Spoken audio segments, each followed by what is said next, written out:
Theo Ban Quan hệ Lao động Tổng Liên đoàn Lao động Việt Nam, dịp Tết Bính Ngọ 2026, Tổ chức Công đoàn dự kiến hỗ trợ tổng cộng 2.500 vé tàu và vé máy bay cho đoàn viên công đoàn, người lao động đang làm việc xa quê tại các tỉnh, thành phố phía Nam, ưu tiên các trường hợp khó khăn, thu nhập thấp. Trong đó, chương trình chuyến bay công đoàn Xuân 2026 phân bổ 500 vé máy bay một chiều kèm 500 suất quà tiền mặt trị giá 300.000 đồng một suất cho Liên đoàn Lao động Thành phố Hồ Chí Minh, Đồng Nai và Tây Ninh, những địa phương tập trung đông công nhân lao động ngoại tỉnh.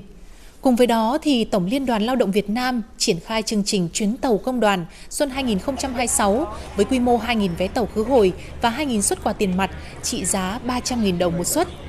Bên cạnh hỗ trợ phương tiện đi lại, Tổng Liên đoàn Lao động Việt Nam triển khai nhiều hoạt động chăm lo Tết theo phương châm tất cả đoàn viên công đoàn, người lao động đều có Tết, vui Tết. Trọng tâm là thăm hỏi, tặng quà, chúc Tết đoàn viên người lao động có hoàn cảnh khó khăn, thu nhập thấp.